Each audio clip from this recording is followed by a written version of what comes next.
Well, hello there, and welcome to Storytime with Emmy. I wanted to share a story about the time I got myself in a bit of a pickle because I fibbed about my age. Now, are you an actress? Are you a regular person? Have you ever in your life told a fib? And if so, has it involved your age? I'm going to wait for a second. Yes? Okay. Then you'll understand this story.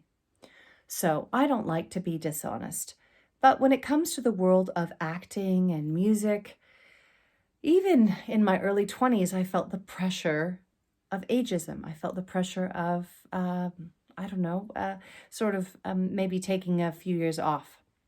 And I had agents and managers that always thought I was younger than I was. No disrespect for them, but they just naturally kind of got me into this place. So anyway, I moved to New Zealand. I get my very first commercial audition, and I'm very excited. And I go to the space where the audition is, and I'm dressed as the part. I'm supposed to play a secretary.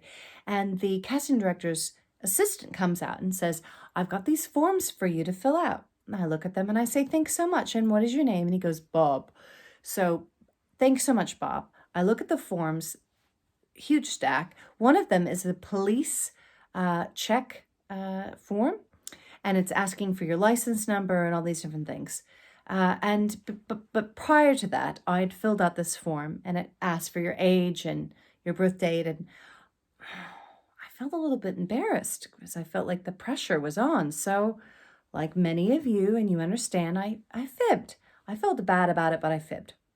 And so, and I will say this, in America, you're not allowed to grab or find out what people's real age is. So I thought, well, that's fine. I'm just going to be Hollywood age. So I fill out the form, and the guy comes out, and he's like, "Oh, and I need your passport or your license. I'm going to take a copy of it." And I go, "Oh, Bob, I don't know if I brought either one of those items to today's audition." And he looks at me and he goes, "Did you drive to this audition without a driver's license?" He looks at me. "Oh, I'll just have a look in my bag. Probably just put it somewhere." He walks out. I'm sweating. I've told a fib. It's on paper. I now need to prove my age. So I grab my license. I fill out the papers, and I cross out the Hollywood age, and I write my real age, and I just write Hollywood age, which you should never do in a casting paper. And then he comes out, and I said, "Oh, here it is, a copy." He goes, "Oh, thanks so much, Emmy." And I said, "Oh, in America, Hollywood age."